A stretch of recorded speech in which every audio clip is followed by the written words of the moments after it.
सुबह से शाम तक ना हम ख़वातीन घर के काम कर रही होती हैं और फिर भी अक्सर ऐसे लग रहा होता है कि काम ज़्यादा है और वक्त कम, जबकि हकीकत में ऐसा नहीं होता। हमारी ही कुछ ऐसी आदतें होती हैं जो हमारा वक्त जो है वो ज़ाया कर रही होती हैं और हम उन आदतों को समझ नहीं पाते। आज के इस व्लॉग में मैं आपके साथ अपनी प्रोडक्टिव रूटीन तो शेयर करूँगी ही, लेकिन साथ ही साथ आपको बताऊँगी आपकी वो आदतें जो आपका वक्त ज़ाया करती हैं, और साथ ही साथ बहुत ही यूज़फुल सी टाइम मैनेजमेंट की टिप्स शेयर करूँगी जो गर्मियों में आपकी लाइफ बहुत आसान बना देंगी। अस्सलामुअलैकुम माय यूट्यूब फैमिली, उम्मीद है जी आप सब ठीक ठाक होंगे। अल्हम्दुलिल्लाह मैं भी बिल्कुल ठीक हूँ। तो आप में से अक्सर मेरी बहनें कह रही होती हैं आप शाम को क्या करती हैं, शाम की रूटीन शेयर करें। तो मैंने सोचा आज का व्लॉग ही ना मैं शाम के वक्त से स्टार्ट करती हूँ। यहाँ मैं हो गई थी। नमाज़ पढ़ने लगी थी और जिस दिन ये व्लॉग अपलोड होगा ना उस दिन जुमे का दिन होगा, तो आपने अपनी दुआओं में मुझे स्पेशली याद रखना है, मेरा नाम लेके ज़रूर दुआ कीजिएगा। आजकल व्लॉग अपलोड रेगुलर क्यों नहीं हो रहे, उसका रीज़न आप बहुत अच्छे तरीके से जानते हैं। मेरे एनर्जी लेवल्स बहुत लो हो गए हैं। कभी कभी तबीयत बिल्कुल ठीक होती है, कभी कुछ करने का दिल नहीं कर रहा होता, और मुझसे जितना हो सकता है ना फिर भी मैं कोशिश करती हूँ कि एक दिन बाद व्लॉग में ज़रूर अपलोड करूँ। बाकी मैं आपको एक तस्बीह फ़ातिमा का बताती चलूँ, पहले भी काफ़ी दफ़ा शेयर कर चुकी हूँ कि मेरी वो बहनें जिन्हें काम करते हुए बहुत थकावट महसूस होती है ना, वो हर नमाज के बाद ये तस्बीह फ़ातिमा लाज़मी पढ़ा करें। 33 बार सुबहान अल्लाह, 33 दफ़ा अल्हम्दुलिल्लाह और 34 दफ़ा अल्लाहु अकबर, ये पढ़ के अपने दोनों हाथों के ऊपर फूंक मार लिया करें और सर से लेके पाँव तक अच्छे तरीके से ना अपने जिस्म पे फेर लिया करें। यकीन करें आपकी थकावट बहुत हद तक कम हो जाएगी। और मैंने ये काफ़ी दफ़ा ना तस्बीह अपने व्लॉग में पहले भी शेयर की और हो सकता है बहुत सारी सिस्टर्स को पता भी हो। अच्छा खैर, मैं नमाज़ पढ़ के फ़ारिग हो गई थी। उसके बाद थोड़े से जो दोपहर के बर्तन मैंने वॉश करके रखे हुए थे उनको मैंने समेटा। मैं कभी भी ना गीले बर्तन जो है वो बर्तनों वाले रैक में नहीं रखती, क्योंकि ये स्टील या लोहे के जो रैक होते हैं ना फिर इनको ज़ंग लग जाता है। इसलिए इंसान जितनी एहतियात से चीज़ों को इस्तेमाल करेगा ना उतने ही वो लंबे अरसे के लिए चलेंगी। खैर, दोपहर के टाइम मैंने चावल बनाए हुए थे, दाल चावल, तो वो हो गए थे ख़त्म। तो अब मुझे समझ में नहीं आ रहा था कि रात को क्या बनाना है, तो मैंने फटाफट से सोचा कि चलो मैं आलू की भुजिया बना लेती हूँ। और ये चॉपर मैंने अभी रिसेंटली ही बाय किया है, और इससे पहले आप पूछें कितने का था, तो ये मैंने 650 का लिया है। इसकी क्वालिटी बहुत बहुत अमेजिंग है। बाकी अभी मैं इस्तेमाल करूँगी तो आपको खुद नज़र आ जाएगा कि कितना झटपट तरीके से चुटकी बजाते ही ना आपके जो काम है ये आसान कर देगा। तो अपनी लाइफ को आसान बनाने के लिए ना इस तरह की छोटी मोटी इन्वेस्टमेंट्स ज़रूर किया करें, स्पेशली अगर आप जॉइंट फैमिली में रहती हैं। अगर आपको बहुत सारे प्याज ऑमलेट के लिए या अंडा प्याज बनाने के लिए एक साथ चॉप करने पड़ जाएं तो बहुत ज़्यादा टाइम लग रहा होता है। इससे आपका काम जो है ना 10 मिनट का वो 2 मिनट में हो जाएगा। हर महीने ना कोई 500 या 1000 की सेविंग करके किचन के लिए इस तरह के यूज़फुल गैजेट्स खरीदती रहा करें। सिर्फ किचन के लिए नहीं, और भी ऐसी चीज़ें जो आपकी लाइफ को आसान बनाए ना उनके ऊपर खर्च कर लिया करें, उसमें कोई हर्ज नहीं होता। अच्छा, साथ यहाँ पर मैं सिंपल सी आलू की भुजिया बना रही थी, और ये बनाना तो बहुत ही आसान है। मैं आपको बताती हूँ आपकी कुछ आदतें जो ना चोरी चोरी चुपके चुपके आपका जो वक्त है ना वो ज़ाया कर रही होती हैं, और आपको समझ ही नहीं आता कि आपके काम जो है वो मैनेज क्यों नहीं हो रहे। हालांकि गर्मी के दिन बहुत बड़े होते हैं, फिर भी ऐसे होता है कि दिन ख़त्म हो जाता है, काम ख़त्म नहीं हो रहे होते। तो सबसे पहली आदत ये कि हम बगैर प्लानिंग के ना सुबह उठ जाते हैं और जो हम काम स्टार्ट कर देते हैं। हमेशा रात को डिसाइड करके सोया करें कि सुबह नाश्ते में, स्पेशली दोपहर के खाने में आपने क्या बनाना है। और गर्मियों में ना कोशिश करें कि जिस टाइम आप नाश्ता रेडी कर रही हैं या नाश्ता रेडी करते साथ ही ना फ़ौरन से पहले दोपहर के खाने की प्रिपरेशन करें, क्योंकि जैसे जैसे टाइम ज़्यादा होता है, गर्मी ज़्यादा हो जाती है, काम करना बहुत मुश्किल हो जाता है और हमारी जो बॉडी है ना थकना स्टार्ट हो जाती है। तो प्लानिंग लाज़मी किया करें, चाहे अपने दिमाग में करें, चाहे मोबाइल में नोट डाउन कर लें, चाहे कोई डायरी बना लें। यकीन करें, जब आपको पता हो ना आपने क्या क्या काम करना है तो काम ना यूँ चुटकी बजाते ही हो जाते हैं और आपको पता भी नहीं चल रहा होता। और अक्सर मेरी बहनें क्या गलती कर रही होती हैं कि उन्होंने एक काम अभी शुरू किया होता है, बीच में उन्हें याद आ जाता है कि हाँ अभी तो जो कपड़े धो के रखे थे उनको भी सुखाने के लिए डालना था, या वो मोबाइल फ़ोन चेक करने के लिए उठा लेती हैं, या उन्हें कोई और काम याद आ जाता है। तो इस गलती को आपने बिल्कुल भी नहीं करना। आपका टाइम वेस्ट होना स्टार्ट हो जाता है। पहले आप जो काम कर रही हैं, जिसके लिए आप एक जगह पर खड़ी हुई हैं, उस काम को मुकम्मल करें, फिर आप अगले काम की तरफ बढ़ें। जब तक आपका एक काम पूरा ना हो कभी भी दूसरा काम स्टार्ट ना करें। ऐसे हम बहुत सारे काम फैला के बैठ जाती हैं और रिज़ल्ट क्या होता है कि कोई भी जो काम है ना वो मुकम्मल नहीं हो पा रहा होता। आज बैठकर सुकून से सोचिएगा कि आप कौन कौन से ऐसे काम कर रही होती हैं जिसकी वजह से आपका टाइम वेस्ट हो रहा होता है। बज़ाहिर आपको लग रहा होता है कि आपने ये भी कर लिया, वो भी कर लिया, और आप चाह रही होती हैं कि सब कुछ साथ में हो जाए, लेकिन कोशिश करें प्लानिंग के तहत चलें और पहले एक काम मुकम्मल हो जाए, फिर दूसरी की तरफ आपने जो है ना वो जाना है। और आजकल गर्मी बहुत है तो बीच में ब्रेक्स लेके पानी शानी पी लिया करें ताकि आपकी बॉडी हाइड्रेट रहे। जितना आप अपना ख्याल रखेंगी ना उतनी आसानी से ही काम भाई मैनेज कर सकेंगी।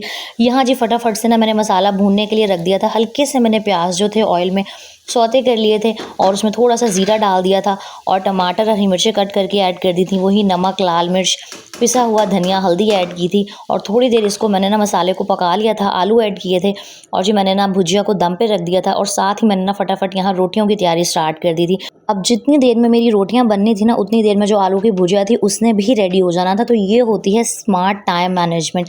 ये नहीं होता कि आपने एक साथ बहुत सारे काम स्टार्ट कर लिए हैं तो आपका टाइम मैनेज हो जाएगा, वो आपको मज़ीद थका देता है। बल्कि स्मार्ट टाइम मैनेजमेंट इस तरह से होती है कि जहाँ पर आप मौजूद हैं ना वहाँ के काम पहले सारे जो पेंडिंग हैं उनको निपटाएं और फिर आप अगला काम स्टार्ट करें। खैर जी, ये मेरी शाम की सिंपल सी रूटीन थी और आप लोग बहुत पूछ रहे थे तो मैंने सोचा कि चलो मैं दिखा देती हूँ। वैसे तो अक्सर शाम को ऐसे होता है कि हम बाहर चले जाते हैं, लेकिन जाहिर सी बात है डेली बेसिस पर बाहर भी नहीं जाया जा रहा होता। और शाम को वैसे ना मेरे पास ऐसा कुछ खास करने को होता भी नहीं है जो मैं रिकॉर्ड करूँ, क्योंकि मैंने सुबह के टाइम ही सारे काम अपने जो है ना मैनेज कर लिए होते हैं। यहाँ जी नेक्स्ट डे स्टार्ट हो गया था और यहाँ पर आसमान चेक करिए कितना खूबसूरत लग रहा था ना, सुबहान अल्लाह, मतलब बहुत प्यारा लग रहा था। मुझे लगता है कि बस मेरी जो पूरे दिन का सबसे फेवरेट टाइम है ना वो ये सुबह का टाइम ही होता है। और मैं किचन में नाश्ता बनाने आ गई थी। वही हम औरतों की एक ही तरह की ज़िंदगी, एक ही तरह की रूटीन। सुबह उठो तब बहुत सारे काम इंतज़ार कर रहे होते हैं, लेकिन हाँ अगर आप रात को काफ़ी सारी चीज़ों को स्पेशली अपने किचन को साफ़ सुथरा करके सोएं ना तो सुबह आपको कामों का स्ट्रेस अच्छा खासा कम हो जाता है। अच्छा, एक और आदत जो हमारा वक्त ज़ाया करी होती है ना वो ये कि हम औरतें ना माजी के ख़्यालों में फंसी रहती हैं कि काश ऐसे हो जाता तो अब ऐसा ना हुआ होता, या हम ऐसे कर लेते तो वैसा ना होता। मतलब जो हो गया उसको आप बदल नहीं सकती और जो आने वाले दिन हैं उनका भी आप कुछ नहीं कर सकती। तो बजाय इसके कि घंटों आप बैठ के अपने माजी को याद करें और बस हलकान करती रहें ख़ुद को, या जो आने वाले दिन हैं उनके बारे में सोच सोच के परेशान हो, स्पेशली आजकल के जो महंगाई के हालात हैं, नो डाउट हर बंदा परेशान है कि किस तरह गुजारा होगा। लेकिन बस एक बात सोच लिया करें कि जो अल्लाह ताला आपको यहाँ तक ले आया है ना उसने आगे के लिए भी आपके लिए बेहतरीन सोचा होगा। चीज़ें जब इंसान अल्लाह ताला के सुपुर्द कर देता है ना, यकीन करें दिल बहुत मुतमईन हो जाते हैं। अच्छा, मैंने नाश्ते में ना हस्बैंड को एक रात पहले रोटी बच गई थी, वो फ्राई करके दी थी, उनको बहुत अच्छी लगती है। और मैं रोटी इस तरह फ्राई करती हूँ कि हल्का सा उसको गीला कर लेती हूँ पानी से, तवे पे थोड़ा सा ऑयल डाल के रोटी रख देती हूँ, ऑयल ऐड करती हूँ और फिर थोड़ा सा ना नमक भी छिड़क देती हूँ। वैसे मुझे इस तरह रोटी खाना इतना कोई ख़ास पसंद नहीं है, लेकिन मेरे हस्बैंड को ना जो बासी रोटी बच जाती है एक रात पहले की बहुत अच्छी लगती है।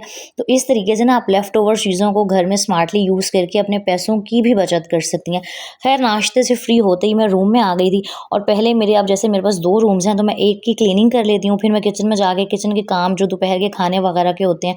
वैसे तो आजकल मैं मील प्लानिंग के हिसाब से चलती हूँ, लेकिन आज जो था ना मैंने चावल बनाने थे, हस्बैंड घर थे, तबीयत ठीक नहीं थी, तो मुझे आज ताज़ा खाना ही बनाना था। तो जिस दिन मुझे कुकिंग करनी होती है ना उस दिन मैं पहले ये जो मेन मेरा बेडरूम है इसको साफ़ सुथरा कर लेती हूँ और फिर किचन के काम समेटती हूँ। और आजकल इतनी लंबी दोपहर है, जो बाहर का सिटिंग एरिया है ना वो मैं फिर जो है साफ़ कर लेती हूँ। मैं एक ही दफ़ा अपने आप को ना बहुत सारे काम स्टार्ट करके नहीं थकाती, क्योंकि ज़ाहिर सी बात है एक तो गर्मी बहुत ज़्यादा है, बहुत सारे काम स्टार्ट करूँगी तो कुछ भी नहीं होगा, क्योंकि कोई ज़ाहिर सी बात है जब आप जॉइंट फैमिली में सेपरेट रहते हो कोई हेल्प करने वाला भी नहीं होता। और एक बहुत इंपॉर्टेंट बात यहाँ मुझे याद आ गई, बल्कि मुझसे कुछ सिस्टर्स पूछ भी रही थी कि आप ही हम जॉइंट फैमिली में रहते हैं। वैसे तो हम सेपरेट हैं, लेकिन कभी कभी तबीयत ख़राब हो या कोई मसला मसाइल हो तो कोई हमारी ना हेल्प नहीं करता। और ये सवाल बहुत सारी सिस्टर्स के दिल और दिमाग में आता है और वो ये सोच सोच के परेशान होती रहती हैं, जलती रहती हैं, कुड़ती रहती हैं कि भाई हम तो सबके काम कर देते हैं, हमारे काम कोई नहीं आता। तो मैं एक बात आपको बताती चलूँ, हर कोई, पहली बात है, आपके जैसा दिल नहीं रखता। हर कोई ज़रूरी भी नहीं है कि एहसास करने वाला हो। 100 में से कोई 2 लोग होते हैं जो एहसास कर लेते हैं, लेकिन आजकल का जो दौर है ना मुझे नहीं लगता कि कोई भी एहसास करता है। अच्छा, मैं आपको यहाँ बताती चलूँ कि थोड़ा-सा ना आज मेरा खाना जो था वो बनना लेट हो गया था। जिस दिन मर्द हज़रात स्पेशली आपके हस्बैंड घर हो ना, उस दिन थोड़ा-सा जो आपका स्केड्यूल है आगे पीछे हो जाता है। वैसे तो मेरे ना फ्रीज़र के अंदर चने की दाल, चिकन पड़ा हुआ था, मैंने पहले ही बना के रखा हुआ था, लेकिन हस्बैंड की तबीयत ठीक नहीं थी तो मैं चाह रही थी कि कुछ ऐसा बना लूँ कि वो भी साथ ही हमारे खा लें, मुझे कोई एक्स्ट्रा चीज़ ना बनानी पड़े, क्योंकि गर्मी बहुत है और किचन में खड़ा होना बहुत मुश्किल है। तो बस यहाँ मैं फटाफट से ना यखनी पुलाव बनाने लगी थी, क्योंकि मेरे हस्बैंड की मोस्ट फेवरेट डिश है और आमना और मैं भी खा लेती हैं यखनी पुलाव। तो मेरे हाथ इसलिए बहुत तेज़ी से चल रहे थे, मैं साथ-साथ जो भी काम मुझे किचन के नज़र आ रहे थे ना, वो करती जा रही थी। अच्छा, मैं आपसे बात कर रही थी यखनी पुलाव की रेसिपी तो बहुत दफ़ा शेयर कर चुकी हूँ कि बहुत सारी बहनें ना ये सोच रही होती हैं कि हमारा कोई एहसास नहीं करता। पहली बात तो एक चीज़ अपने माइंड में बिठा लें कि अगर आप जॉइंट फैमिली में हैं और आपका किचन सेपरेट है, आपका पोर्शन सेपरेट है, तो आपके घर के काम करना, आपकी हांडी-रोटी करना वो आपकी ज़िम्मेदारी है, चाहे आप बीमार हों या कुछ भी हों। ये सारे जो चोंचले ही कहूँगी मैं कि ये तो शादी से पहले होती है ना कि हम लड़कियाँ थोड़ा-सा बीमार हुईं, थोड़ा-सा बुखार हुआ, सर में दर्द हुआ तो चलो जी अम्मी ने काम कर दिया, बहन ने काम कर दिया। लेकिन जब आपकी शादी हो जाती है ना तब ऐसा नहीं होता है। इसलिए पहली बात तो किसी से एक्सपेक्ट ही मत करें कि आप बीमार होंगी या आपसे काम नहीं किया जा रहा होगा। जैसे अक्सर प्रेगनेंसी में नहीं इंसान से काम किया जा रहा होता जब हेल्पर भी ना हो, तो बजाय इसके कि आप यही सोच के बैठी रहें, अपने हस्बैंड से शिकायत करें कि मैं तो आपके घर वालों का बड़ा एहसास करती हूँ, वो नहीं करते, तो ऐसा करने का कोई फ़ायदा नहीं है। आपका घर है, आप सेपरेट रहती हैं, आपके घर के काम आपने ही करने हैं, इसलिए बजाय इसके कि आप अपना खून जलाएँ या हस्बैंड से शिकायत करके अपने घर का माहौल ख़राब करें, हँसी-खुशी कोशिश करें, जितना काम ईज़िली कर सकती हैं करें। प्लानिंग के तहत चलें, टाइम मैनेजमेंट के तहत चलें, रोज़ हर काम को करने की नहीं ज़रूरत, जो ज़रूरी हो काम वो बस लाज़मी कर लें। और एक ये चीज़ ना आपकी लाइफ़ बहुत आसान कर देती है जब आप दूसरों से ना उम्मीदें लगाना छोड़ देते हैं। हम औरतों की आधी जो लाइफ़ की टेंशन्स हैं ना वो इसलिए होती हैं कि हम ना बस ये सोच के रोती रहती हैं या परेशान होती रहती हैं कि उसने हमारे साथ ये कर दिया, वो कर दिया। जबकि आजकल का जो ज़माना है ना सिर्फ़ अपनी ज़ात के ऊपर तवज्जो दें, अपने बच्चों के ऊपर और अपने हस्बैंड का ख़्याल रखें एंड दैट्स इट।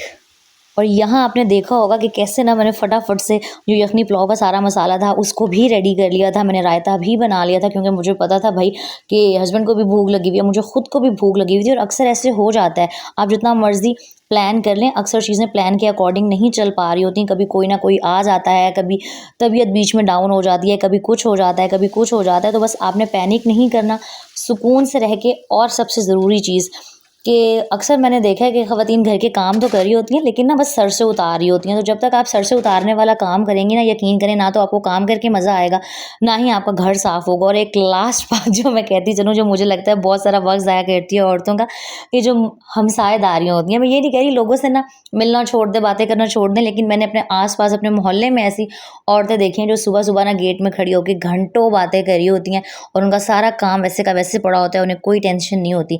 तो आप सब कुछ करें, टीवी देखें, मोबाइल यूज़ करें, दोस्तियाँ निभाएँ, लेकिन अपने घर के काम करने के बाद, क्योंकि भाई आप घर का माहौल जैसा बनाएँगी ना आपके बच्चे वही सीखेंगे। तो जो भी काम करती हैं ना बस ये सोच समझ लिया करें कि आप जो कुछ आज करेंगी ना वही हैबिट्स आपके बच्चों के अंदर डेवलप होंगी। स्पेशली अगर आप बेटियों की माँ हैं तो यकीन करें एक माँ जो कर रही होती है ना उसकी बेटी, उसकी जो औलाद है वही कुछ सीख रही होती है। अच्छा, यहाँ पर ना यखनी पुलाव बन गया था, हमने खा पी लिया था, थोड़ी देर मैंने रेस्ट किया। और जैसे मैंने बताया था कि जिस दिन काम ज़्यादा होते हैं ना उस दिन फिर जो बाहर का सिटिंग एरिया है इसको मैं बाद में क्लीन करती हूँ क्योंकि इतनी लंबी दोपहर है और मुझे नींद नहीं आ रही होती दोपहर को। क्योंकि ये जहाँ पर मेरा बेड पड़ा हुआ है, ये जो मेरा छोटा सा सिटिंग एरिया है ना ये ओपन है, तो यहाँ बहुत ज़्यादा मिट्टी होती है। जब से मैंने वो जो डस्टिंग वाली स्टिक खरीदी है ना तो मेरा डस्टिंग का काम काफ़ी आसान हो गया। जैसे मैंने व्लॉग के स्टार्ट में बताया था कि अपनी लाइफ को आसान बनाने के लिए ना छोटी मोटी इन्वेस्टमेंट्स ज़रूर करती रहा करें।